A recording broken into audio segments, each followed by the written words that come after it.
All right, what's up? This is my first time going live on here, so I'm on here to talk about moral realism, metaethics, whatever people want to talk about, and Danny should be joining me. So we will wait for Danny to show up, and yeah, I'm so new to using this that I don't actually know how to use the request feature, so we'll figure it out. What up, Danny? I see you there.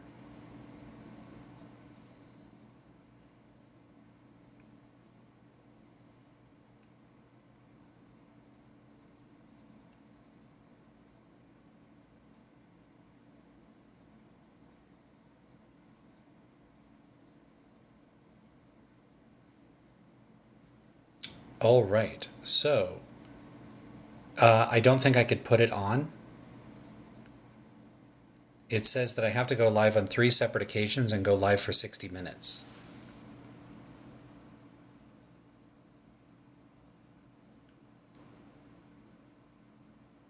What's up, Fabian? Yeah, so I'm supposed to go live for an hour and not actually have any guests. Like, kind of the whole point was to bring people up to talk to people. So if I have to just talk for an hour, that's going to be pretty weird. Danny, do you know if it's cumulative? Because if it is, then then I could just talk for a little bit here.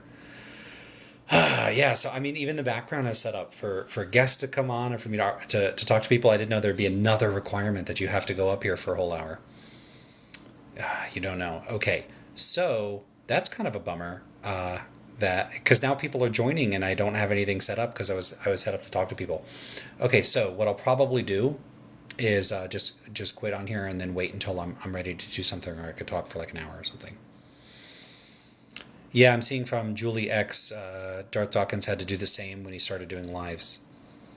Yeah, I can answer questions. I could do a little bit of that, and I see people showing up here. Fair enough. So I could do that. So what I could do for at least a few minutes, and I could check to see if that's going to start adding up to the 60 minutes that counts for me to start bringing up guests. So basically what I have to do is at least a couple other times go on and do lives. And then also it says I got to hit 60 minutes. So since it's working, sure, I could take questions from people if people want to ask questions in the chat. So let's do that. So I see Case in the Christian. I did put your question. It was the only question I got on TikTok for when I did Joe Schmid, Majesty of Reason, on my channel. Like, I had him on to talk about like applying for a PhD program. So I don't know if you saw, but we did get answers to all of the questions. We got through all the questions. So, oh, yeah, I should just say, if people don't know, because maybe some people here have only seen me on TikTok. I am mostly on YouTube. I'm new to TikTok. Danny, who's in who's commenting a lot, is walking me through using this, and basically is like, yeah, you're implied that I'm very old and don't know how to do anything. Didn't imply, explicitly stated it. But yeah, because I'm real goofy with stuff, and if I can't figure things out, I tend to give up. So I've been able to do this for a few weeks, and I just didn't do it. Cool. Yeah, so go check that out, Kason. David Z says, why not open up your Discord and chat through there? Because I don't know how to do that. So maybe that's the next thing to do. Yeah, because then I could talk to people on there. How do I do that? So Danny asks, do you think ideal observer theory can be a realist position? I don't know. I mean, some of them might want to say, look, what it's really going to come down to is someone just being clear on what they mean by the position in question. So generally speaking, I would say ideal observer theory is not a realist position. And the reason for that is that I construe the distinction, and this is pretty common in contemporary metaethics, that realism is the view that there are stance-independent moral facts. Anti-realism is the view that there are no stance-independent moral facts. And the type of facts that you get with an ideal observer theory is something like, if there were a perfectly rational and fully informed agent, what would it endorse? Well, morally speaking, we should do whatever that agent would endorse. And so the moral facts are dependent on the standards of this hypothetical agent, so they're stance dependent, not a type of realism. I don't really see a way around that. If you know of a construal, it's not like I sat down and I dug through all the ideal observer theory literature. So philosophers are masters of splitting hairs and coming up with weird distinctions. So it wouldn't surprise me if there's someone that has come up with some sort of realist construal of something ideal observer theory like, and then I would just say, okay, then you have a realist type of ideal observer theory. I don't know how interesting that would be, but yeah, someone could probably do it. All right, other questions.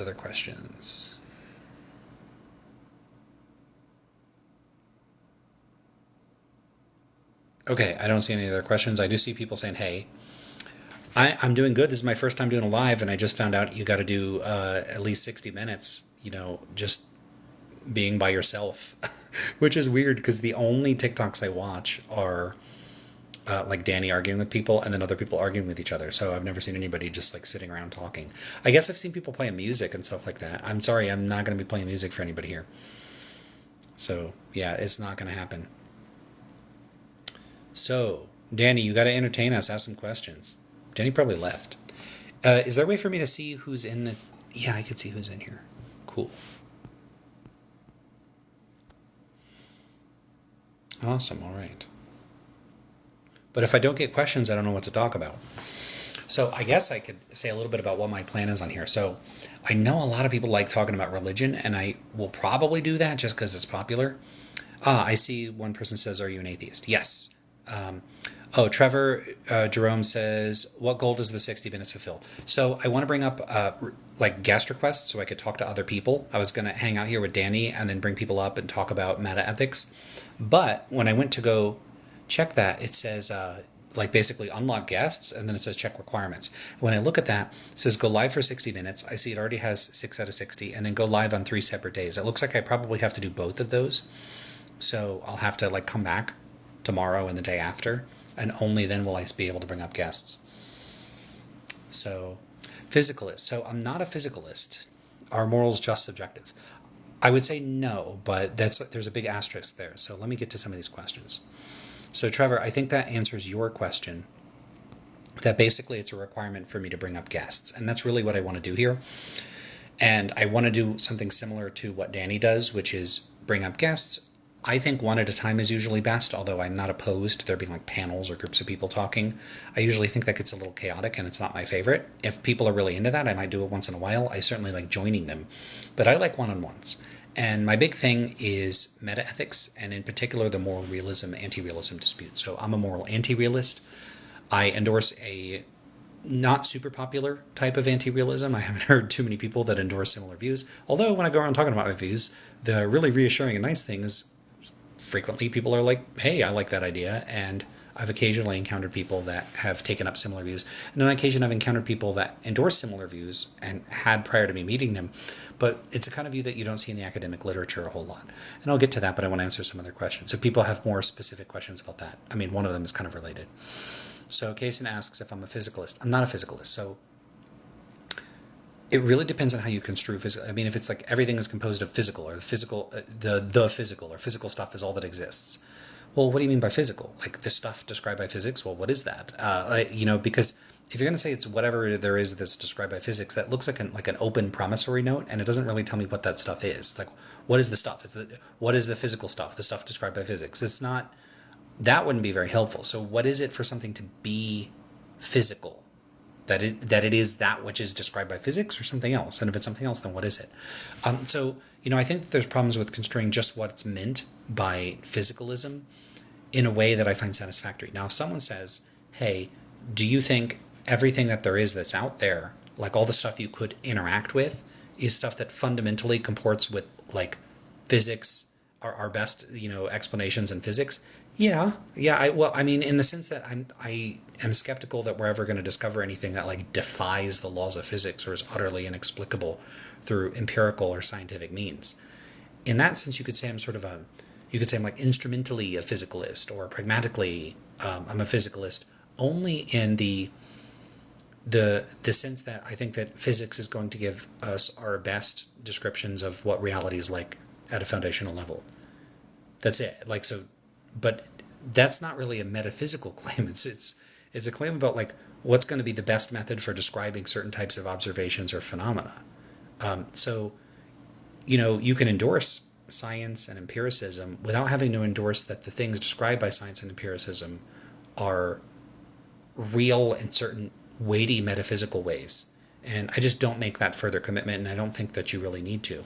The problem is that when you say, oh, I'm not a physicalist, people will often assume, oh, you're an idealist or a dualist, or you endorse a variety of alternative metaphysical positions that I consider even more implausible. Like if I had to pick off of the conventional list of metaphysical positions, physicalism is the closest to my view.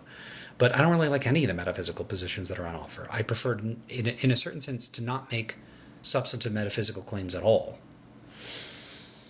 So one person asks, are morals just subjective? So note one thing about that, just subjective.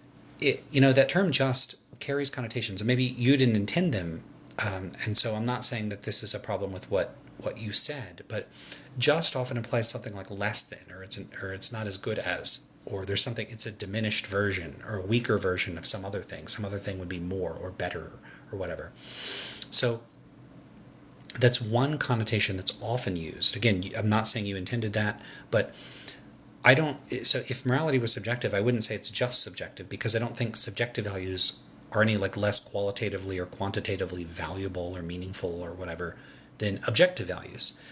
The comparison I like to make, and I make a lot of these, is to gastronomy. So basically the culinary arts, like the whole idea that things can be good or bad in the sense of eating and drinking and that sort of thing. Now, when food tastes good to me, it tastes good in a way that I think makes more sense to understand in subjective terms than objective terms. I don't think I'm detecting intrinsic tastiness in the food that I like. I think its tastiness is a feature of the interaction between me and the food, and my attitudes or appraisals of the food. And so in that sense, it is very roughly, this isn't a semantic thesis about what people mean when they make claims about food being good or bad. But I think when food is good or bad, at least for me, my judgments are based on my preferences and desires. And in that sense, you could call it a type of subjectivism. Now, the food that tastes good to me subjectively, I wouldn't say it's just subjectively good, because that would imply if it was objectively good, what? That it's somehow more good? Well, objectively good food doesn't taste any different than subjectively good food. I don't think it makes any difference. Now, I think you can transpose that over to morality. My subjective values don't matter to me any less than objective values. They matter to me. And so, objective values is just this idea that the things matter regardless of whether they matter to me or whether I care about them. But I don't care about that. So the whole idea of there being objective normativity strikes me as motivationally superfluous. It doesn't do anything for me. I don't care whether something is objectively good or bad. If you had your choice between two types of food, one of them you find personally very delicious, and you hold every other property of them constant. They cost the same, they're nutritionally the same. One tastes very good to you, but it's objectively gross, and the other tastes horrible to you, but it's objectively good. Which one would you eat? I'd eat the first one. So again, I just transpose that over to morality. If there's this objective set of moral standards, and there are things like, cause unnecessary harm and lie recklessly all the time and spend all day doing a dance that you really hate doing, I'm not going to do those things. No, thank you. I don't want to. I'm going to act on my values. And I don't value doing what's good, objectively good. I value my values. So why would I do anything else? Okay, so Trevor says, oh, weird, they must have changed the rules. Yeah, maybe people were getting into doing requests too quickly. I don't know what the reason is. All right, so Happy Face says, even if moral actions are subjective, do you think we can objectively evaluate the outcome? Of course, yeah, that's not a problem. Who's your favorite philosopher and psychologist? It would be interesting to treat that as a question. Who is my favorite person who is both of them? I should say, I have a background in philosophy and psychology. I have a master's in philosophy and I have a PhD in psychology. So I do both, and I do interdisciplinary work that really combines the two of them. So big area that I work in is experimental philosophy. Now, I'm always, it's curse of knowledge. Like when you know specific things, often when you talk, it's often you frame or discuss things in a way where you fail to properly recognize what people are in a position to know or not know. And I often find myself surprised that most people don't know what experimental philosophy is, but I shouldn't be that surprised. It's not super popular, and not a lot of people talk about it. So it's this movement that started maybe going on 25 years ago. It started right at the turn of the century with the big paper that you might cite historically as like the paper that got the ball rolling, was 2001's Weinberg, Nichols, and Stitch paper on cross-cultural semantics epistemology. So they were looking at whether people attribute the concept of knowledge in similar ways across different cultures. I think that research has not replicated, so that those particular findings may not have held up and stood the test of time. There was a replication project to try to replicate a bunch of studies in XFI. XFI is short for experimental philosophy, and it did pretty well, but that was one set of studies. Who knows how well it really does? That's a whole other issue. So it's a movement that's been around for about 25 years, and what researchers typically do is they look at how non-philosophers, I prefer that term, basically just people that don't have a bunch of training in philosophy, how they think about traditionally philosophical questions. Often experimental philosophers will frame it in terms of probing the intuitions of ordinary people or the folk. I don't like a lot of language. The folk sounds weird to me, but yeah, a lot of people say it's the study of the philosophical intuitions of the folk. I don't like the term intuitions. I don't like the term the folk. And so I tend to avoid that language, and I prefer to frame it as you could say the integration of empirical methods, typically those of the social sciences, for exploring traditionally philosophical questions, something like that. And so that's kind of the area that I do my research in, although I also just will do psychological research and philosophy without there being studies. You don't have to do both all the time. Anyway, so the question was, who is your favorite philosopher and psychologist? So let's see. It's tough to pick favorites. Favorite philosopher. It's kind of a moving target. So the first philosopher I ever wrote about, and probably would have said was my favorite for a long time, was Nietzsche, but I don't think I would say that now. David Hume then would be probably hold that title for a long time. But a lot of the work I focus on is on contemporary philosophers and contemporary work, and so I'm less enamored of a lot of historical figures in philosophy than many other people are. One particular philosopher from back in the day that I have a warm spot for is Epicurus, and I don't think Epicurus gets nearly enough love. Everybody's all Plato, Aristotle, but Epicurus had a lot of cool things to say, and I think is an underrated ancient philosopher. I shouldn't say underrated. I don't think Epicurus is underrated, but also just seems like probably like a pretty good person, and that's not something you can necessarily say for a lot of other philosophers from, if you go far enough back. So as far as my favorite philosopher, it's tough. I'll give it some thought, and I'll try to come back to the question of who my favorite philosopher and psychologist is. It's a tough, because favorite psychologist. Yeah, I just don't, nobody's coming to mind immediately. I mean, there's all these people that have had big influences on me. Dan Dennett is definitely someone that's had a big influence on me in his work on consciousness. As far as psychologists, it's tough. I'll try to come back to it. Thoughts on emotivism. So I'm not an emotivist, but I think that emotivism was an early form of non-cognitivism. It's not very popular now. And basically, these are views that emerged in 20th century metaethics that sought to account for ordinary language claims in the moral domain. So take some prototypical moral claim like murder is wrong. And the emotivist says, okay, well, when you look at what people are doing when they make these claims, they might look structurally like a propositional claim, a truth-apt claim about what's true or false. Like if I say it's raining outside, or dogs are mammals, something like that. Take a statement like dogs are mammals. That's not an expression of my feelings. It's not an order. It's a statement about what is true. Dogs are mammals. And that statement could be true, could be false. It's not false, it is true. Because you could, if you want a false statement, dogs are reptiles, false.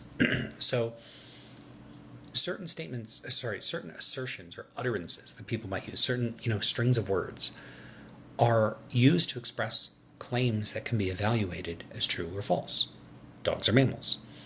Now, if you take moral claims like, such and such is wrong, stealing is wrong, right? Structurally, the sentence looks like a propositional claim. But non-cognitivists say, okay, it might look like a propositional claim, but it actually doesn't function as a propositional claim. It's used to express emotions. To give an example of something that might look like a propositional claim, but it's not a propositional claim, take, the scenario. I always give the same scenario. When you talk about this stuff, I haven't talked about this live on. This is my first time doing it. I've been on here for how many minutes now? I want to see how many minutes I'm up to. 20 minutes. Okay, or all the way a third through it. So I always give the same example. So kids trying to sneak up to a party, parents catch them, and the parents, say, you will not go to that party. Now look at the structure of the sentence. You will not go to the party. It's kind of like a statement about what's going to happen in the future, like it will rain tomorrow, right? It looks like a proposition. But if you look at the role that remark, you will not go to that party, is serving, is it serving to just say what's true? No.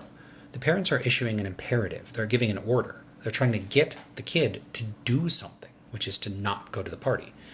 But they've opted to use, you could say propositional, like a propositional looking utterance to express an imperative like issuing a command, close the door, open the door, pass me the salt. And so it might look like a propositional claim, but it's not. It's actually functioning as an imperative. And so that's another type of non-cognitivism you could get.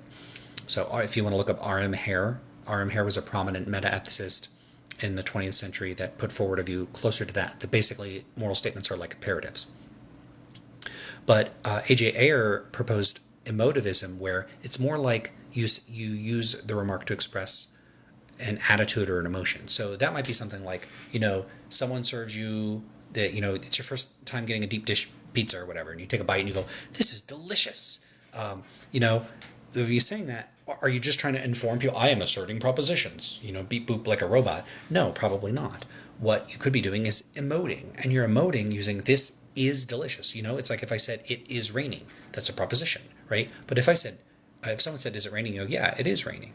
You're not expressing an emotion with that. You're providing a fact, or you're making a statement about what's true or false. But this is delicious. If you say it with that tone, maybe you could say, yeah, you're asserting a fact and expressing an emotion. But someone might say, look, I'm not really, it's not the function or the purpose or the role or the meaning of that expression to assert a proposition. It's really just to express an emotion, which is something like yum.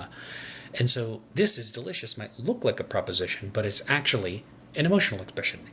Pizza, yum, And so emotivists will say, yeah, more language is like that. When someone says, stealing's wrong, it's something like stealing, boo. Altruistic acts of kindness, like kindness is good.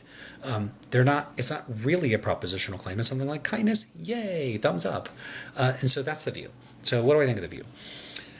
So I think the same thing I think about a lot of other of these views. Notice the way that this position is set up.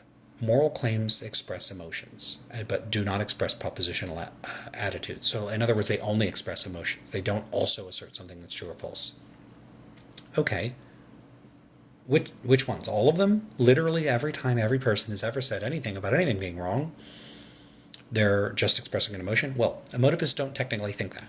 So what emotivists and, like a cognitivist would do, so cognitivists and non-cognitivists would say, look, if you look at certain sort of exemplars or prototypical, like really good examples, like if someone says, give me an example of a bird, you might say like a blue jay or robin, like you pick the ones that immediately, you wouldn't necessarily think a penguin or ostrich because they're a little less conventional as far as like the prototypical bird goes.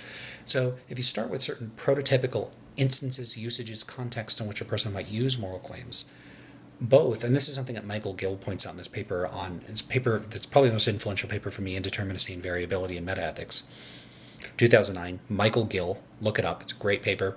I ended up doing my dissertation kind of as almost like a big, very large follow-up to that, among other things. So they'll both sort of start, and this is Gill's framing, with taking some sort of prototypical examples of moral claims and utterances. And the cognitivist who says moral claims do assert propositions, and the non-cognitivist will say, look, there's these certain core examples, they really look like they fit good with my view. But I recognize that there's these other instances where they really do look like they're used, like the emotivist might say they're used like in a propositional way. The cognitivist might say, look, sometimes it looks like they are used in this way to just express emotion. But then they try to argue why those uses are sort of parasitic or secondary on the former. Because, clearly, even a person that has this like hardcore semantic view and words have rigid and fixed meanings, they recognize that people can use language in ways that don't perfectly and always, in 100% of instances, conform to like the primary or central semantic interpretation of a particular utterance. among other things, a person can use statements sarcastically, and in that sense they mean the opposite of what they formally sound like, and it's like actually tone that's letting you know. So let's say you were in the desert and you and a friend are staying in a cave. I'm coming up with a scenario so it makes sense, like why a person would be sarcastic.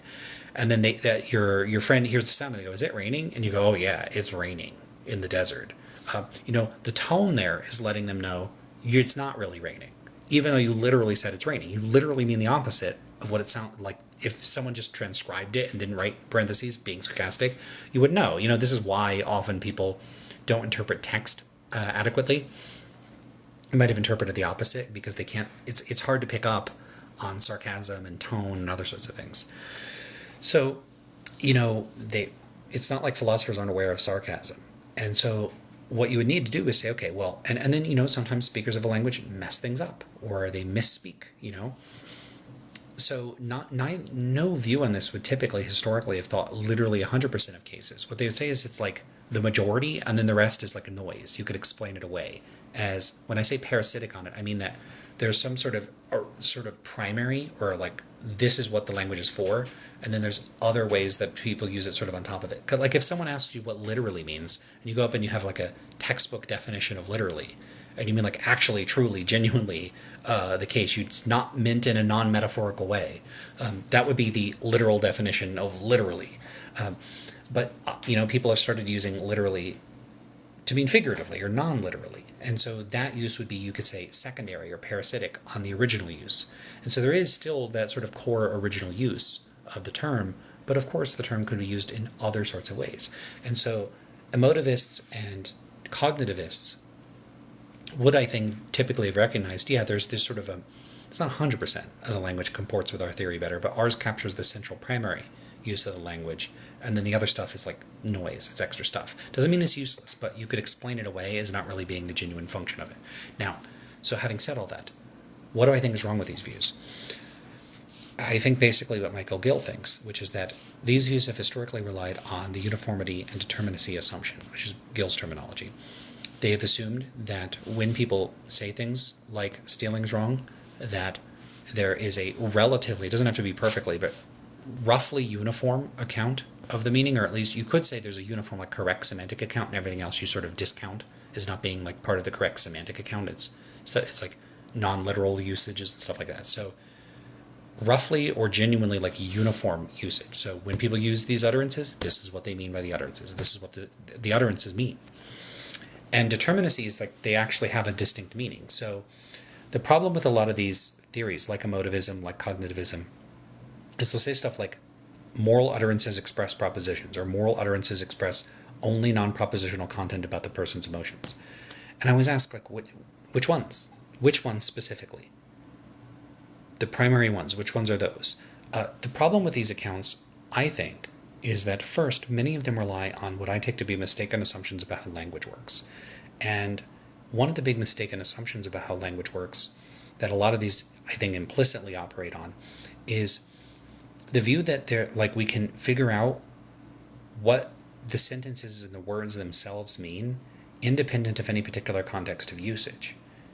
And I don't think that that makes any sense. I don't think words and sentences and phrases have meanings outside of any particular context of usage. Rather, I think meaning only emerges from contexts of usage, because it's actually the contexts that convey the meaning. That might sound a little obscure. I know I'm getting a little obscure and abstract here, so let me give a sense of what I mean by that. When philosophers analyze these sentences, like stealing's wrong, note that they're not analyzing any particular case of anybody saying this. It's not like they go find a person in the world saying, stealing is wrong, you shouldn't steal. They're not actually finding a real-world instance. They're talking about a decontextualized version of the sentence. What I mean by that is that they're not talking about any particular case, they're talking about it in abstract. It'd be like if I said, what do you think about tigers? Are tigers aggressive? Do you like the way tigers look? Tigers look cool, right? Am I talking about any particular tiger? No, I'm talking about tigers, like in abstracta, right? And so when philosophers are analyzing these sentences, they're not analyzing any particular instance of the sentence. They're analyzing the sentence, independent of any particular instances. Now, they then want to ask, what does that sentence mean, independent of any particular instance? I think that's nonsense. Now, to be clear, I'm not saying if someone says, it is raining, that I'm saying that sentence, totally clueless what that means. No. Typically, if someone says it's raining, they mean like, like precipitation, like water is falling out of the sky, it's like nearby or something. So usually that's what people mean. But note that what that is, that's a sort of statistical composite. You could base it on like inductive inference or something. Usually in any particular case, when a person says it is raining, they mean something like that. And that'd be similar to if I said tigers have claws. Now, I don't mean the abstract tiger literally has claws. That would be nonsense, right? Like the abstract tiger has actual claws? No, that's not how that. The abstract tiger maybe you could say it has abstract claws, but like the concept of a tiger doesn't have claws, right? But tigers typically have claws. So if I said tigers have claws, I mean something like the actual instances of tigers. Like if you went out and looked at tigers, there's a tiger, there's a tiger, there's a tiger. Probably most of them would have claws. Maybe not all of them, but most of them would have claws.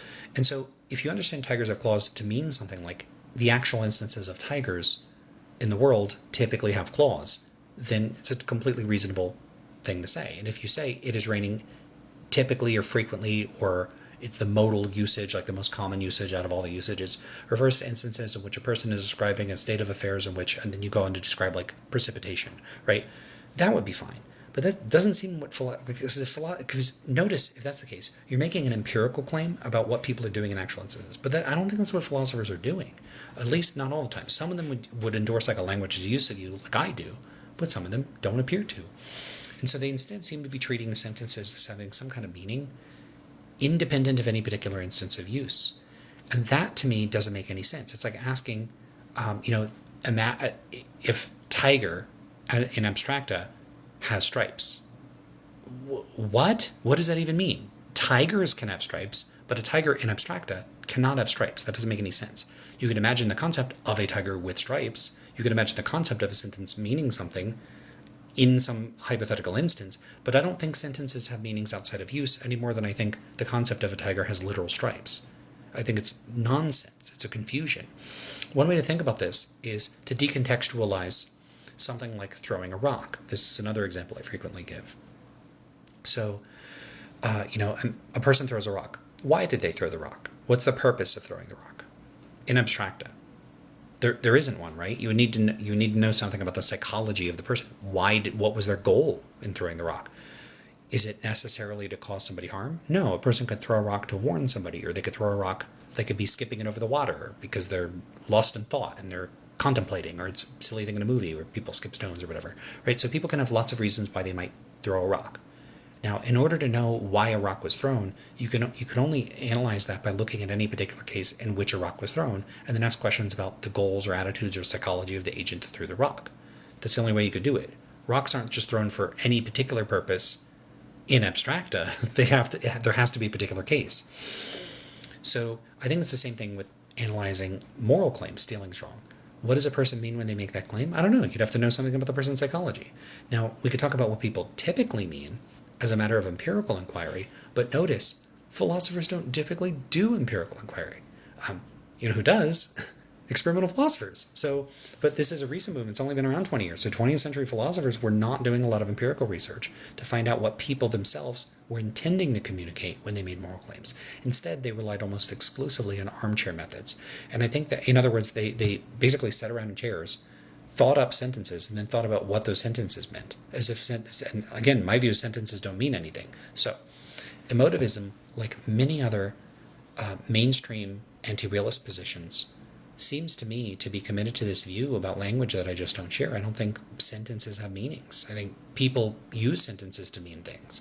So the slogan I typically go with is that words don't mean things, people mean things. And if you want to know what people mean, you got to ask them, or you got to study them. It's like a question for anthropology and linguistics, and comparative linguistics. You got to look at different languages. Question for psychology and neuroscience. It's a tough empirical question, and that's research that I work on. But that research may turn up that when people make moral claims, they're just not in the business of saying anything about whether there are stance-independent moral facts or not.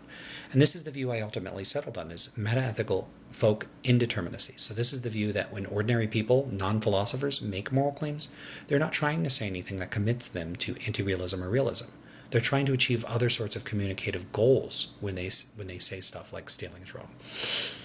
And that view ends up circling back to look quite a bit like non-cognitivism, because if your communicative intent is to achieve various sorts of social goals, then in a certain sense, you're not necessarily trying to assert a proposition, you're trying to get something done. And that view of language has some affinities with traditional non-cognitive views like emotivism. So that's part of why I'm more sympathetic to emotivism and non-cognitivist views than I think people might expect if they know more about my views. And there might even be an argument that my particular view in anti-realism is closest to some type of non-cognitivism, and I think that that would be true. But there are ways in which it's pretty darn similar to error theory and pretty darn similar to subjectivism as well.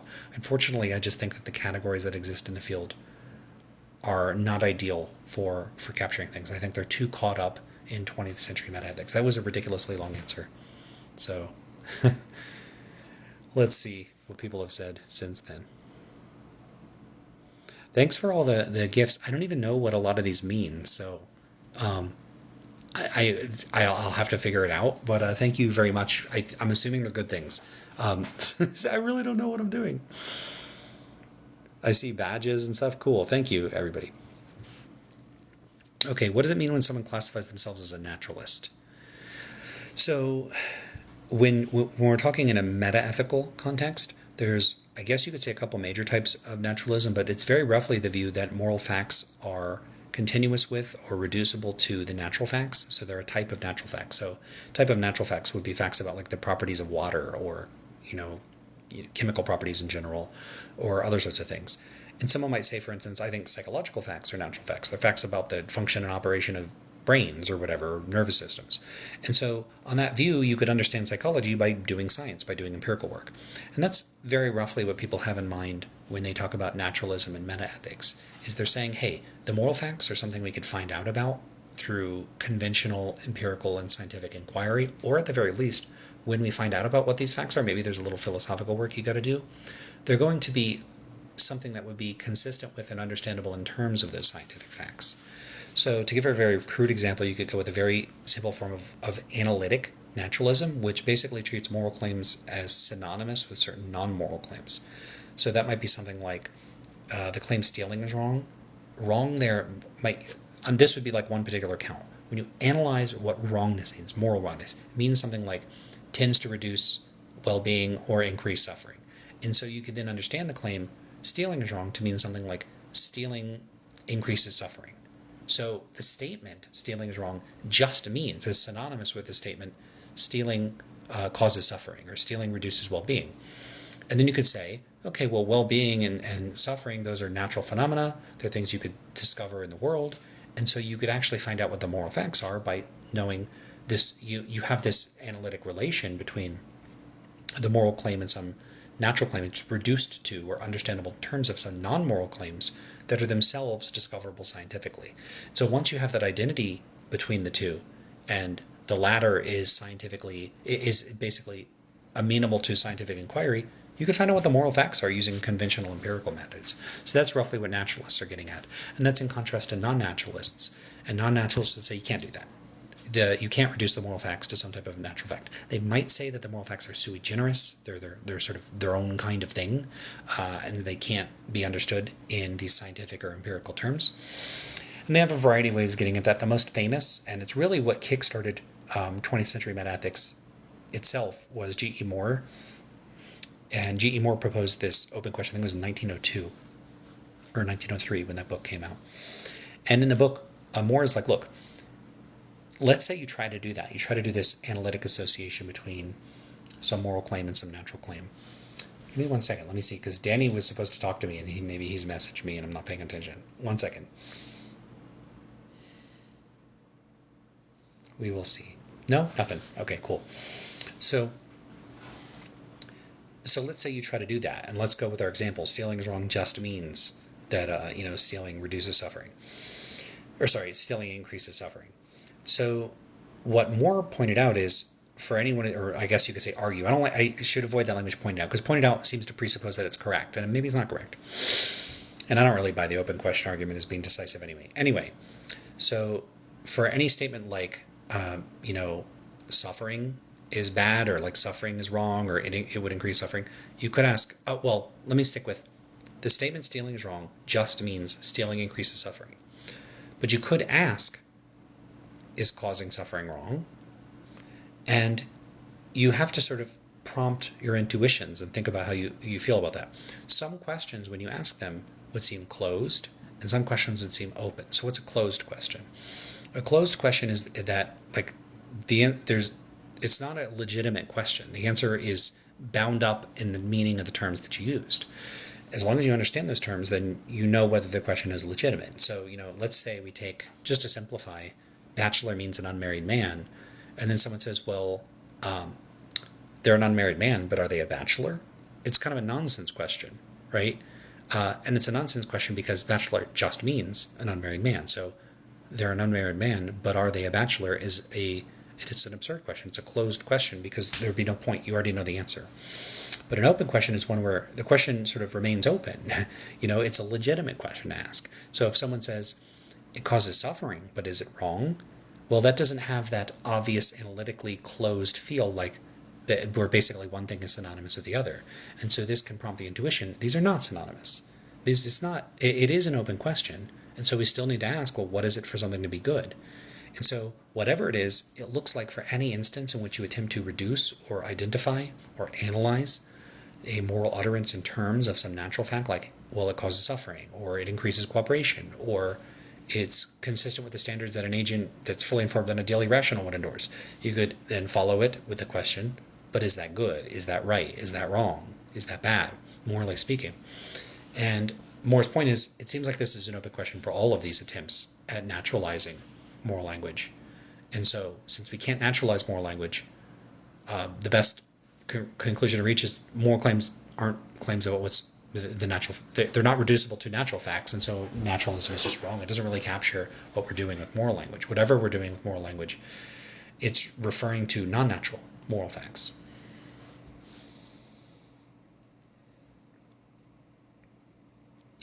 All right. So Happy Face says, can you explain the difference between stance-dependent, independent versus subjective and objective? Yeah, so stance-dependence and independence are about what makes something true, or what you could say the truth makers of a claim is. So claim would be some sort of statement that it's a proposition, it's purporting to tell us something something that can be true or false. And so when you take a claim like stealing is wrong, and you're saying, okay, I'm going to be a cognitivist about this. It's something that's attempting to say something is true or false. It's not just saying stealing boo. Okay, now what kind of statement is it? What is it that makes the statement true? If the statement is made true by the attitude, standards, values, or whatever of any actual or hypothetical agent or point of view or perspective on the matter, if it's true relative to a particular standard of like a person or a group or whatever, then it's dependent on those standards. And so in that case, you could say stance, you could say, a lot of the language here, you don't have to use that particular term stance. So this term stance independent started emerging, I think, in the 1990s, but people for a long time were saying mind independent. These I use roughly to mean the same thing. Sometimes I think Mike Humer has used the term observer independent. These are roughly synonymous. I just treat them as synonymous. And so if the facts are made true by a standard or attitude, then it stands dependent. If they're true, but they're not made true by any particular standard of evaluation, then their stance independent. They're not made true by a stance. What are they made true by? Depends on the realist stance. It's going to depend from one realist position to another. So what does that look like? What's an idea of a propositional claim that's made true by a stance? Well, let's say something like, I like pistachio ice cream. Okay, so that I do like pistachio ice cream, so that statement's true. Now, what is it that makes it true? What makes the statement, I like pistachio ice cream, true when I say it, is whether or not I like pistachio ice cream. In other words, it's made true by my preferences, by my attitudes, by my desires. And so in that sense, the truth of that statement is stance-dependent. But then take something like, there is no life currently on Mars. There is no life currently on Mars. Is that made true by your attitudes or your preferences? Probably not. I mean, someone could think that, but that'd be, I think, personally, a kind of a weird view, because on that view, if someone desires that there's life on Mars currently, then there is life on Mars currently relative to their standards. But if I desire that there's not life on Mars, then there isn't relative to my standards. And when you think about it, this would be the conventional view. I don't necessarily have to endorse this. Maybe I could be relativist about whatever. But the point here would just be that, typically speaking, I suspect most people, on reflection, would not think that whether there's life on Mars is made true by your preferences. That'd be kind of weird, right? Like if you prefer that let's say you prefer the sun doesn't rise tomorrow, and you want to get some more sleep. Does that make it true that the sun won't rise tomorrow? No. Your desires don't control what the sun does. But your desires do control your statements about, like, whether or not statements about your preferences are true, because they are determinative of them. They're constitutive of them. So statements like, I don't want the sun to rise tomorrow, that statement could be true, and it's made true by what you want. You see? So they're really not that complicated of concepts. Sometimes some statements are statements about what our preferences are, and they're made true by those preferences. Some statements aren't, and so they're not. So a lot of the terminology might sound super technical, but I don't really think it is. Okay, so how do those differ from subjective versus objective? So I actually typically use the term objective to mean the same thing as stance independent. So in that sense, I typically use objective and stance independent interchangeably. I use them that way. That doesn't mean everybody does. People in metaethics and outside of metaethics have, by the way, thank you for all the stuff people are sending me, sorry. I do suspect there's a trade-off, because if I keep stopping to thank everybody, then I'm not saying the stuff that's causing people to give me stuff in the first place. So, but I appreciate it from everybody. Thank you so much for whatever the glasses thing were. Appreciate it. Still don't know what it is, but thanks. One second. I'm getting very thirsty because I'm talking a whole lot. Okay. So I use objective interchangeably with stance independent, but I don't use subjective interchangeably with stance dependent. Here's why. So there is a really great supplemental section to the Stanford Encyclopedia entry in Moral Anti-Realism from Richard Joyce that unfortunately was removed from the current iteration of the article. But if you Google, what key terms could you use to Google this? You could probably Google relation designating account, Richard Joyce, anti-realism, something like that, and you should come up with this supplement, because it's still archived in Stanford Encyclopedia of Philosophy, and you can find this old version of like that little supplemental section. It's like 2 paragraphs, and it had a big influence on me, like these 2 goofy paragraphs. It's great. It's so clearly laid out. And so what Joyce points out in there, and I will say points out here, because this is a conceptual distinction. I don't think it's like an argument, although maybe some people disagree with Joyce. Okay, I'm saying a lot. But so very roughly, you have the one axis of distinction, right? Stance dependent versus stance independent. That's one axis. Then you have another axis, and it's an orthogonal axis. And on that axis, and what I mean by that is these are independent differences. It'd be like whether something is, I'm trying to think of a good orthogonal set of distinctions. I can't think of any right now, so I'm just going to keep going with the explanation. Okay, so whether a view, so subjective, I usually use that to refer to an individual type of relativism where moral facts are true or false relative to the standards of individuals. Now, there are more distinctions to make between like appraiser and agent relativistic accounts, but let's just focus on that distinction. This distinction between subjective and you could say non-subjective or relative and non-relative is a distinction in how we assess the meaning of moral claims. The relativistic accounts treat moral claims as having an implicit indexical element such that the truth or falsehood of the claim varies in accordance with which standard it is indexed to. If that sounds super fancy, let me break that down for you, because it really isn't that fancy. Here's why it's not fancy. You already use indexical statements all the time. You've used them since you were a child, and you have no problem using them. They are a completely natural, totally basic, totally ordinary feature of our language. What types of terms are indexical? I, you, our, they, it. All of these sorts of terms can be indexed to different sorts of things. So if I say something like, I am Lance, well, that word I is functioning indexically there. When I use the word I'm referring to me. When you use the word I, you're referring to you. You're not referring to me. And so who I is referring to varies according to who's using the word. And so what you could see is that some words, they don't have like a fixed referent, like what they're referring to. The thing they're referring to varies in accordance with the context of usage. So when I say it, it refers to me. When you say it, it refers to you. So a statement like I am Lance, it's true when I say it. But if you say it, and you know, if your name happens to be Lance, that'd be true too. But if you're not Lance, the statement's false. And so that same statement can be true when I say it and false when someone else says it. And so that's a totally ordinary feature of language. And so sometimes people will make a really, honestly, stupid criticism of relativism. They'll say relativism will say that the same statement can be true and false. It's self-contradictory. What a stupid view. Okay, so I am Lance. Sometimes, like when I say it, it's true, and when other people say it that aren't Lance, it's false.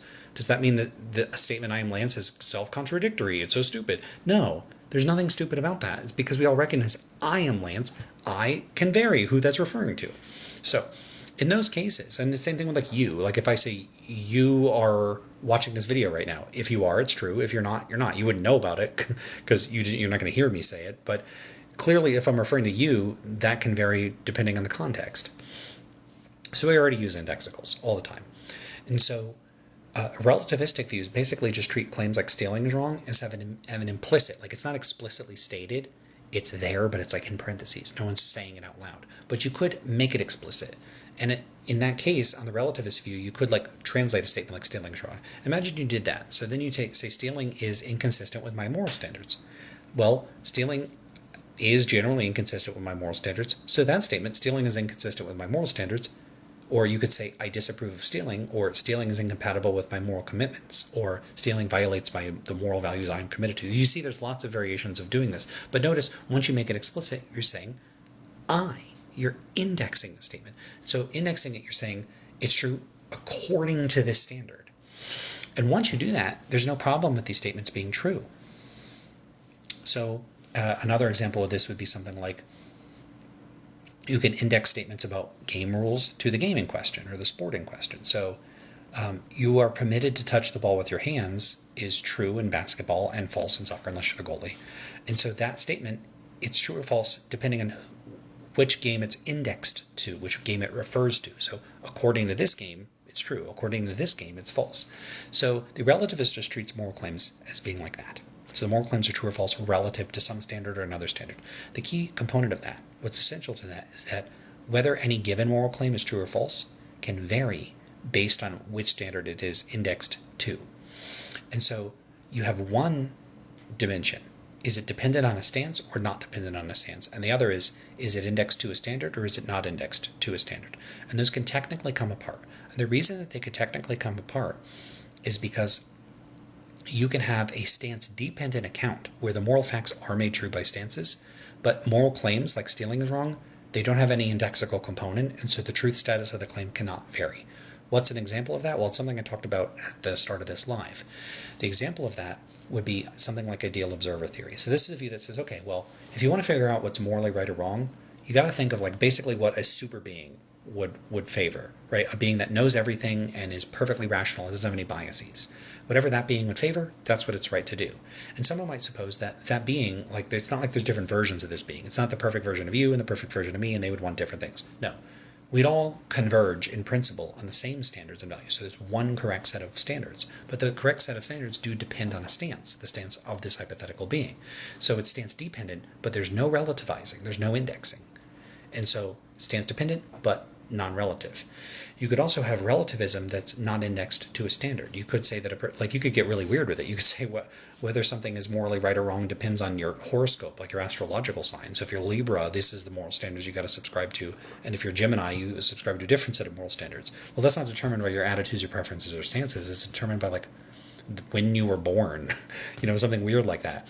And facts about when you were born are not facts about stances or preferences or attitudes. They're objective facts about what the world is like. And so you would be the facts in that case would be indexed, but they wouldn't be stance dependent. Now, does anyone actually endorse views like that? Not that I'm aware of, but it's just a matter of conceptual possibility. It's logically possible. And so these are two distinct orthogonal dimensions, and it's not commonly appreciated that they are distinct and orthogonal from one another. So you will see a lot of misconstruals in the academic literature, maybe not so much there, Although philosophers have their problems with some of these controls. They tend, when they talk about relativism, to talk about a particular type of relativism, which is agent relativism, which is a really bad type of it. It's the worst of the two. And I think they talk about that one because it's easier to criticize and they don't like it. But they don't talk so much about appraiser relativism, which is in many cases immune to a lot of the main criticisms. That's a whole other thing, though. So I'm going to stop there because I said a whole lot about that distinction. It's a really important distinction to me. Okay, let's see what else people have.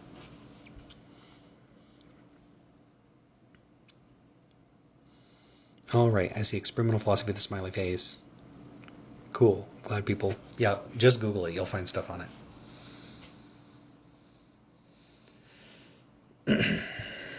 All right, another question. What is the most popular ethical position amongst philosophers, and why do you think that is? So, ethical position, typically in moral philosophy or ethics, I use them interchangeably, and moral philosophers tend to use them interchangeably. Sometimes people want to draw a distinction between morality and ethics. I don't do that, and it's not typical in the field. It might be surprising to some people because they might think, oh, these are totally different or whatever.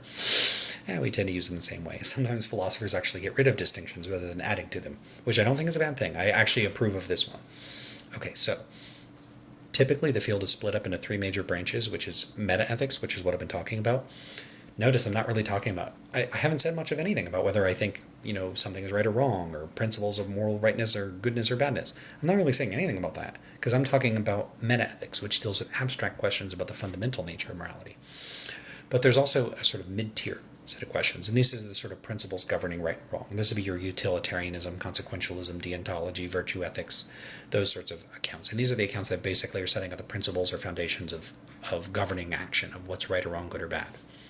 And then you have the more concrete level, which deals with specific cases, and that's applied ethics. So when you ask what's the most popular ethical position, it could be at any one of those tiers, like what's the most popular in normative ethics. So or what's the most popular position in applied ethics? Well, so let's go through this. In applied ethics, well, it depends on the particular issue, right? So what's people's positions on euthanasia, on abortion, on whatever? Can I say those? I don't know what terms I'm allowed to use on here.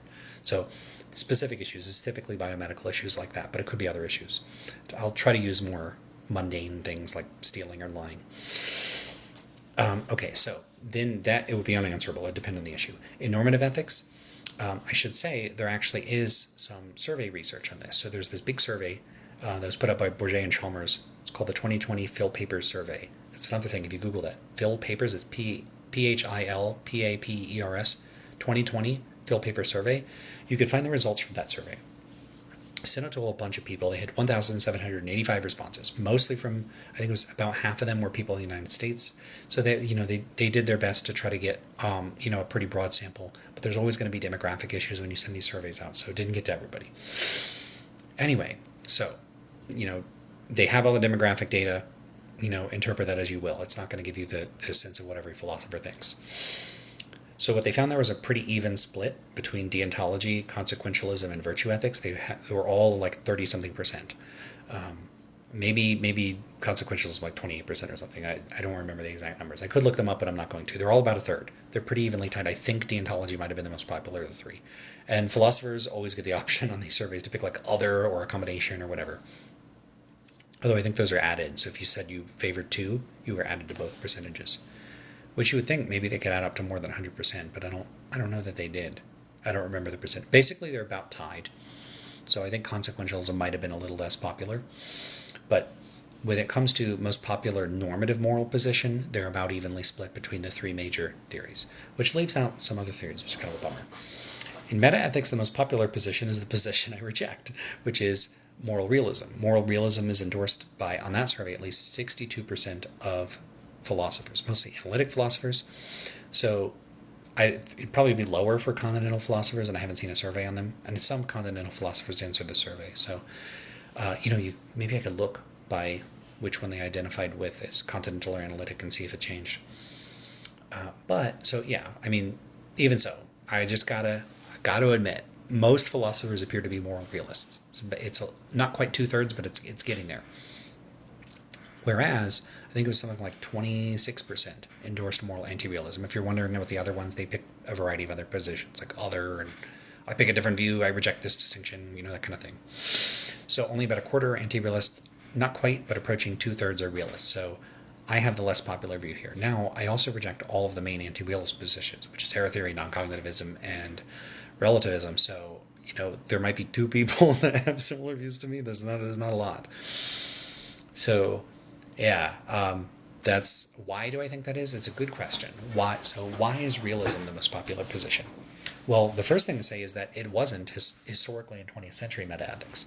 From all appearances, we don't have survey data, but from everything philosophers that lived through that period say about it, it looks like anti-realism was the most popular view.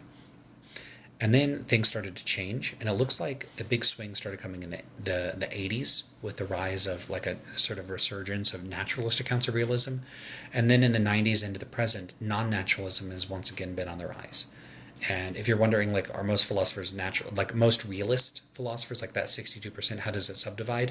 It's almost evenly split between naturalists and non-naturalists, but naturalists are a little bit ahead out of the two. So it's mostly naturalists. And then of the remainder, it's actually funny because if you look at just non-naturalists, it's 26.6%. And if you look at anti-realists, it's 26.1%. So they're almost the same, non-naturalists and anti-realists. But if you add up naturalists and non-naturalists, which is questionable, because in some ways naturalist realism is more like anti-realism than it is like non-naturalist realism.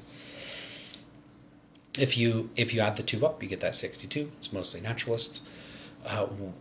And non-naturalism and naturalism have both been on the rise. Why exactly have they been on the rise? More recently, the past, you could say, 30, 40 years. I don't know. I think it's going to be something about sociology of philosophy and like trends in the field. It's tough. I think philosophers are sort of recovering from a mid-20th century hangover from ordinary language philosophy and Wittgenstein and logical positivism. So philosophy at the turn of the 20th century had this like, oh, we got to be like the sciences and math. They're so successful. Look at what physics and chemistry they're doing. They've discovered radiation and they're doing all these amazing things. And what are we doing? We're not really achieving anything. And so it tried to dress itself up in a lot of fancy science stuff. And I think in some ways it did it well. In other ways it did a terrible job. But philosophers, I think, have been slowly going, we don't like that. And I think more and more they want to carve out, part of this might have to do with increased specialization in PhD programs. So we keep churning out people with PhDs, and you increasingly need to slice up the remaining territory in ever narrower. You need to work on the margins and work on the margins of the margins, work on the margins of the margins of the margins. When you do that, you get all that hyper specialization, and when you just generate tons of PhDs. People need work to do, and I think, and this is all speculation on my part, I think philosophers move towards wanting to see the discipline as autonomous from the sciences, and at least some of them do.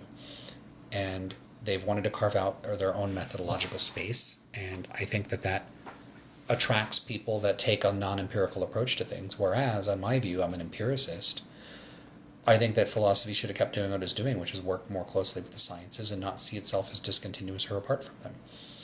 And I think some philosophers are not so sympathetic to that. And I think they're on the rise. So I think that's part of what's behind it. Okay, let's see if there's other questions. Carl Jung sound familiar to you? I mean, I'm familiar with the name. I've never really looked much. I mean, a little bit, but it's not a significant interest. Daniel Kahneman is amazing, thinking fast and slow. A few things to say about that. First, yeah, as Rob notes, he just passed away. I think he was 90. And so Kahneman revolutionized the field of behavioral economics. Kahneman and Tversky were kind of foundational in establishing that as a thing. But that overlaps significantly with psychology. So you have the whole heuristics and biases research. So you might have heard, there's all these cognitive biases. They were really foundational in that. And it was a really important epoch in psychology. Now, I should say about thinking fast and slow. A lot of the research that it's not Kahneman's own work, but a lot of the research cited in there has not held up to replication, has not held up to scrutiny. I do think that there's pretty good criticisms of some of Kahneman's identification of biases too. You could look at Gigerenzer and some other people's work for some of those criticisms. I think it's not to say that research isn't cool and interesting and influential and important and good, but there are caveats and qualifications. But Thinking Fast and Slow did cite quite a bit of research that has not held up to empirical scrutiny, and this is something that's been going on for the past 15 years or so, maybe a little less, in the field of psychology called the replication crisis. And this is more or less the growing recognition, or one might say horrifying, terror-inducing existential crisis of the field. Most of the findings in psychology do not replicate. That means if you have some study and researchers attempt to redo the study as closely as possible, they're not getting the same results. If they found a significant effect before, they're not getting it now. So does that mean all the original studies were terrible and stupid and no good and bad? No, it does not mean that.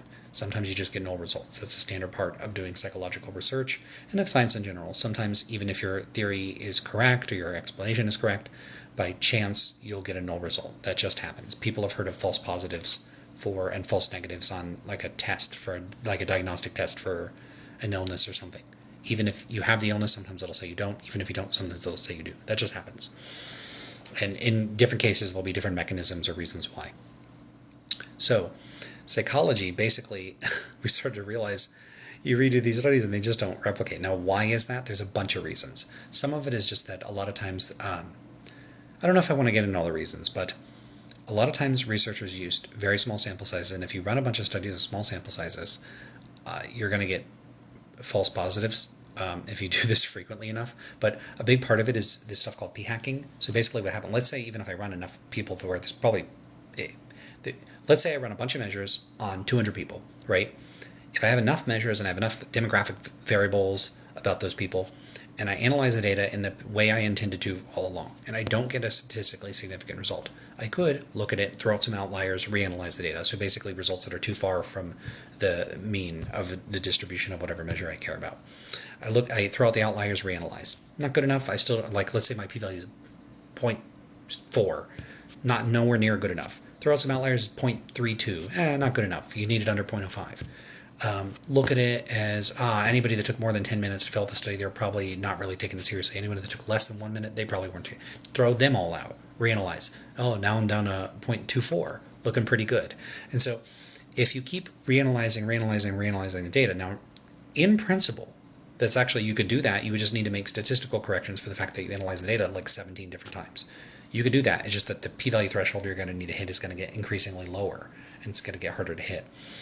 But what a researcher could do, and they're not necessarily doing this nefariously or intentionally, like, I'm going to find they might think that this is a legitimate thing to do, is to reanalyze the data a bunch of times and then just report the last thing that they did that they got significance with as their only analysis.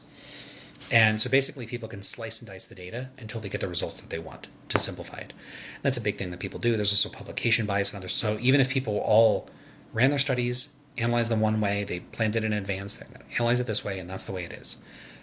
Even if you tried to, you get that data and you get a null result and you try to go publish that, journals might go, we don't want to publish null results. They're not very interesting. Go look for a real effect. Why are we going to publish, hey, we had a prediction, we were wrong, and nothing happened here? Even though null results are an important part of the literature. So there's an overpublication of positive results. People discourage people from doing replications in the first place. Journals don't want to publish them. All sorts of problems. So, and I'm not even getting into a bunch of other problems that are, that happen as well. P-hacking is the big factor here. So you add all that in the mix and the field is really in a tough place. So, and Kahneman, to his credit, has acknowledged, a lot of the stuff I cited in Thinking Fast and Slow turned out not to be true. So Kahneman had, is not one of the people that's like, I refuse to admit mistakes. Kahneman totally had just admitted the mistakes, so that's cool.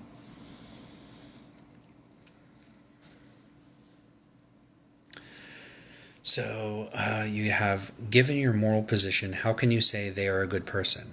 Aren't you banking on others' agreement? So, no, I'm not banking on others' agreement. I mean, I could be making broad assumptions that other people would generally agree. If it's not like a guarantee, I'm not like requiring or presuming that everyone must agree. I mean, sometimes I might say, I think they're a good person, and someone might go, no, they're not. And I think we could have a reasonable dispute about that. Again, as an anti-realist, because we might have a lot of shared and overlapping values. Same thing if I said, hey, I think that movie's good, and someone's like, no, it's not. I'm not going to go, well, since movie watching is totally subjective, I don't care about your opinion. They might bring up points like, actually, the plot wasn't as good, think about, and then I might go, yeah, you're right. The plot wasn't as good as I thought about it, or they might point out something about it that I didn't realize would be bad relative to my own standards, and it just hadn't occurred to me. So intersubjective discussions about evaluations of people's character or actions or whatever are totally possible. They're not a problem at all for anti-realists. So I think that a lot of people drum up these supposed dialectical and conversational and practical problems for anti-realism, and I just don't think it has these problems. Don Mark says, Dr. Bush, it's amazing to see you. In all caps. Appreciate it. Oh, wow. Shared it a lot with people. Appreciate it. What's your least favorite philosophical domain? It's got to be metaphysics. It's metaphysics. There's some that I'm not so good at, but I wouldn't say I hate them. Like logic is really important. I'm not great at logic, never was, but it's important. And someone else saying Lance with a lot of E. So Lance E, love to see you on here. Thank you.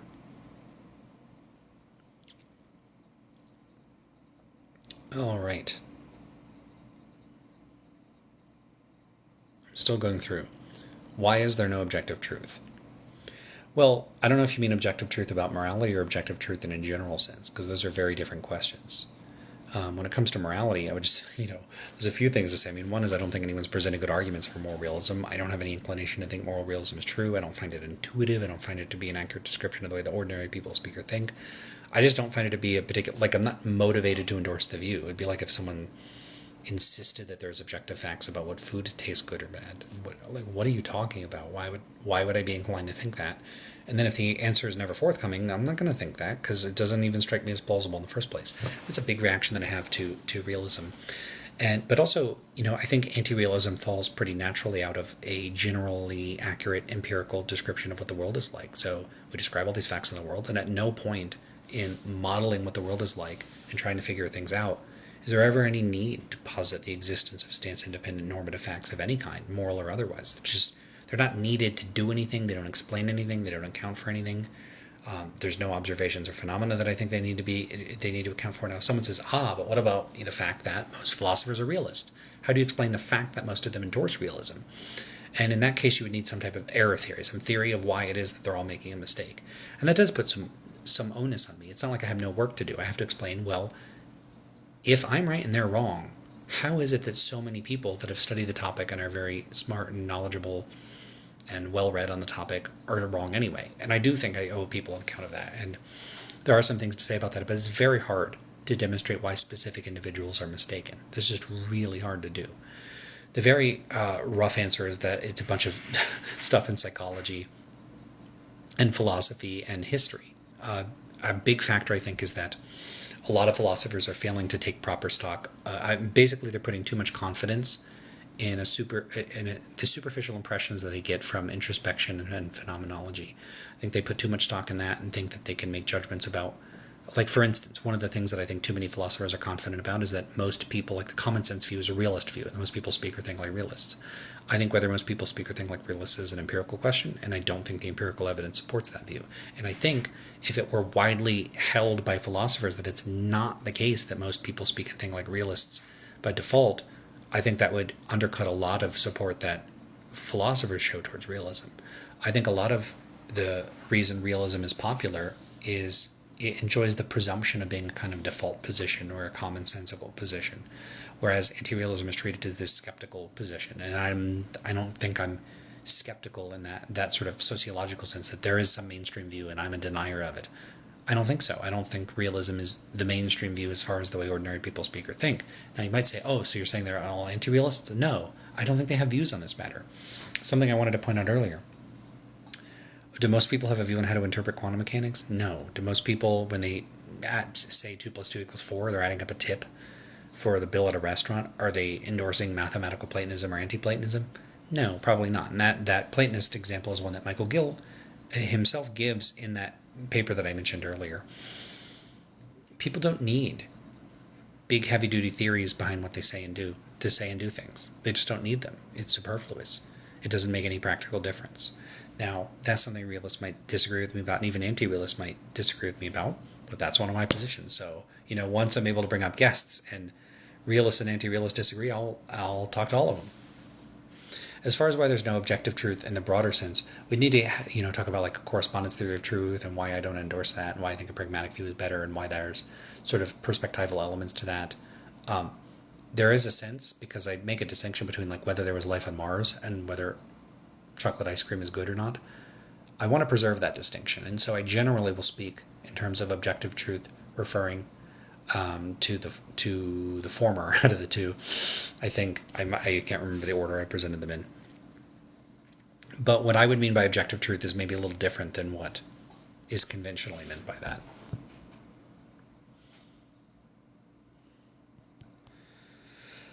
All right.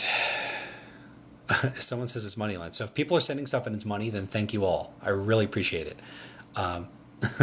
That's pretty kick-ass then. Cool.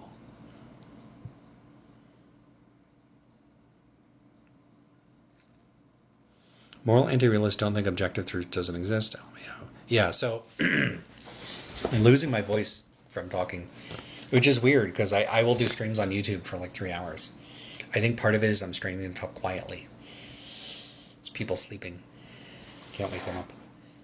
One moment. It's probably what it is. I don't know.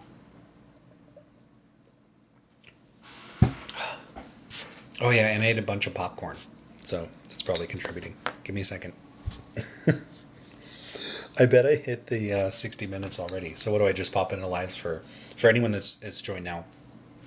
I came up here with the expectation to bring people up and talk to people live, like have one-on-one conversations. But some kind of TikTok rules. I got to do at least 60 minutes, and I got to appear on 3 different days. So let me check where I'm at with the requirements. Oh yeah, I already hit the 60 minutes. I've been doing this more than an hour. That's wild. Okay, so I just got to do 2 more separate days. Okay. Oh, Danny says he's here. Cool. So since I already hit the 60 minutes for today, I think it's a good time for me. I'll try to get through the comments, but I want to hit those other 2 days so I can start bringing people up to talk to them. Because I'm not always just going to be here and just talking like my standard spiel, because you're going to hear it 2 or 3 times and you're going to, oh my God, this guy's very repetitive. And I don't want to do that. So I need to be bringing people up here. Another person saying, hi, Dr. Bush. Big fan of yours. Can you say hi, Whale? Is that how I say your name? If so, then hi, Whale. Infidel says, prove God in 10 seconds, Lance. Oh, yeah, I do have an argument for the existence of God. So the argument goes like this. If I am a banana, then God exists. I am a banana, therefore God exists. Now, here's the cool thing about that argument. You can't reject both premises and have it not come out as a logical contradiction. So you've got to accept at least one of the premises if you're going to deny the argument. So you could accept both, in which case I've proven God in less than 10 seconds. That definitely took me less than 10 seconds to say that. Let's time it. Okay. Hold on. We gotta start once I start the first premise. Okay. If I am a banana, then God exists. I am a banana, therefore God exists. What is that, like 2 seconds? Boom. God prove it. Now, the way that works is just something weird about the modus ponens, which is basically that you have 4 options, that both premises are true, that the first is true and the second is false, that the first is false and the second is true, or that both are false. If you go with both are true, then the conclusion is true and you believe in God. If you reject both, you get a logical contradiction. So you got to accept one and not the other. Now, presumably you're not going to accept that I'm a banana, so that means most of you are going to have to accept the premise that if I'm a banana, then God exists. So whether or not God exists is contingent on whether I'm a banana. So just keep that in mind because you're obligated to accept that. It's logically necessary.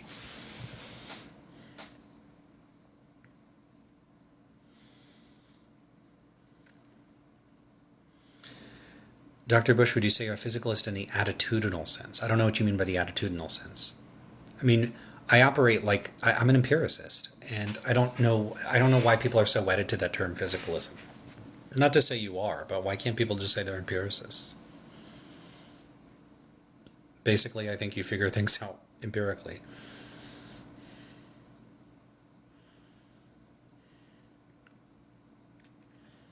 Okay, lots of roses and stuff. So thanks, everybody.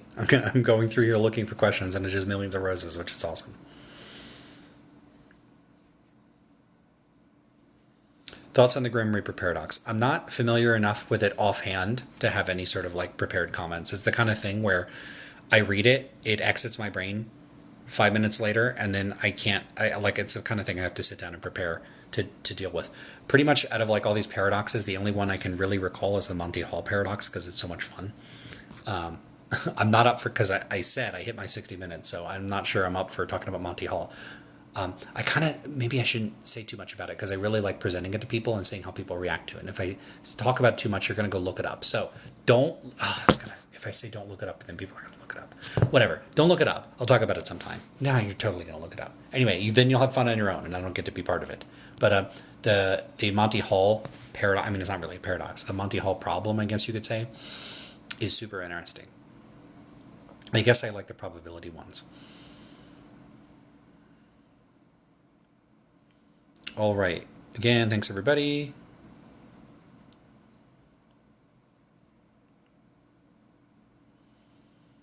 Someone says QTOP already debunked objective morality. Oh, then they switched to subjective.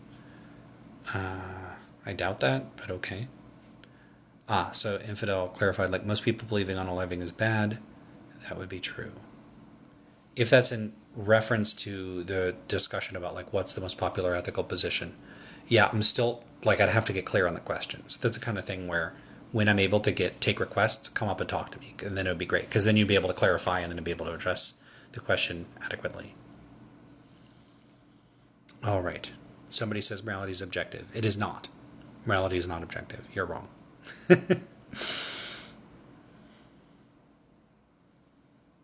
Okay. Danny asked some time ago, has it been over an hour? Amdir's here. Hey, what's up? Danny says, if you're going longer, restart so that you can qualify for accepting guests. It's not going to let me qualify for accepting guests. I think I have to hit both conditions. Fruit Brute says, Lance, you're doing great. Appreciate it. Advance says, hey, Lance. Hey, Advance. Yeah, I think you might have been the first live that I went on, so appreciate it. Thank you. Fruit Brute says, can you speak about your specific view on anti-realism? Is it a sort of indeterminacy? I'm getting a little tired here, so I'm going to try to get through these questions. So my particular view, it's a cluster of views. So when it comes to what do ordinary people mean when they make moral claims, I endorse, you could say, folk metaethical indeterminacy. I don't think they have any determinate views at all. But I think that that's largely orthogonal to, or it's independent of, the metaphysical question about whether or not there are objective moral truths or stance-independent moral truths. And I think the answer to that is it depends on the type, like my particular response to that depends on the type of my response to that depends on the type of realist position.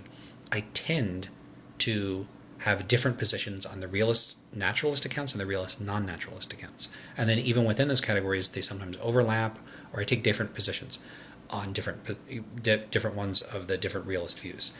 And the reason for that is because my position is reactive. So when you're an anti-realist, you're rejecting another position. Well, you don't necessarily reject a category of positions for the same reasons as all the members of the category, you know?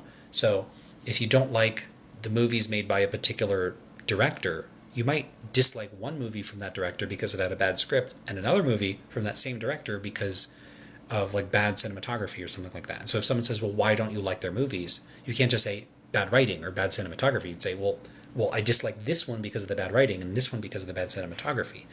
And it's the same thing here. So if I reject a category of positions, well, I might reject one of them for these reasons and another one for this other set of reasons. And that's how I view the realist positions. And I've come up with this thing I call the trilemma, which is that I claim all versions of moral realism are trivial, false, or unintelligible. Now, the most controversial element of this is the unintelligibility thesis, which is that some forms of moral realism, it's typically non-naturalist accounts, but it's probably some naturalist accounts too, are literally meaningless. They're not true or false. It's like if someone said bibbidi-bibbidi-boo. It doesn't mean anything. And so they might superficially look like they're making propositional claims, but they fail to do so because they're not saying anything meaningful. That's the most controversial one. A lot of people don't like that. A lot of philosophers not a lot. No, most people don't know what I think about this. But when people have been told about this, a lot of them have been pretty dismissive. They don't like that view. And fair enough. It's not a super common view. I think it's right, but not super popular. False is the just totally boring conventional sense in which things can be false. But trivial is an interesting one because something can be true but trivial. And then I have to explain what I mean by trivial. In most cases, trivial for me in the context of rejecting metaethical positions for realism, they're usually naturalist accounts, and it's usually accounts that look to me like they are saying the world is exactly the way I already see it, and they're labeling or referring or using different language to refer to things. So, if I grab my cup right now and I held up the cup and I said, well, I define this cup like I use the word God to refer to this cup. So because the word God, the way I'm using it, refers to the cup, therefore God exists, that's a trivial way of proving theism, by just stipulating that by God you mean this cup right here. The cup right here exists, therefore God exists. That's a goofy way of proving God exists. Someone would want something more substantive and robust. So someone just stipulated that by moral facts, they just mean facts about what increases cooperation. Well, there are facts about what increases cooperation, so boom, there's moral facts. That I would consider trivial. Now, are all naturalist accounts trivial in that respect? No. But I think some of them roughly approximate a type of triviality. There are other respects in which these accounts might be trivial, and so trivial is kind of actually a blanket term that refers to a few other things. One of them is just that they're not actionable, so these are often just descriptive facts in the naturalist account. So someone could say, well, moral facts are facts about what increases cooperation. Well, you could say, okay, let's suppose you think that that's true. That has no implications of what you should do. It just says, hey, when people use this type of language, they're referring to facts about this sort of thing. Okay, good for them. Like, you could just go about your life as normal. And so if you have a moral realism that gives no practical moral advice at all, it's superfluous. It's useless. It doesn't do anything. If they say, no, it does something. It tells us what people mean by certain kinds of sentences. Okay. Seems pretty trivial to me. So I basically take a different stance on the different issues, and then the specifics come out of those issues. So I take a much more holistic and dialectical approach. I don't like to do premise 1, premise 2, conclusion. That has its place. I do think that's valuable, but I tend to be more reactive to the positions that are out there. Anyway, so that's kind of my view. Combination of indeterminacy and the trilemma. Wales says I'm also an empiricist. If you're familiar with Alyssa Ney, that's sort of what I mean with the attitudinal sense. I am not familiar, so you have to tell me about it.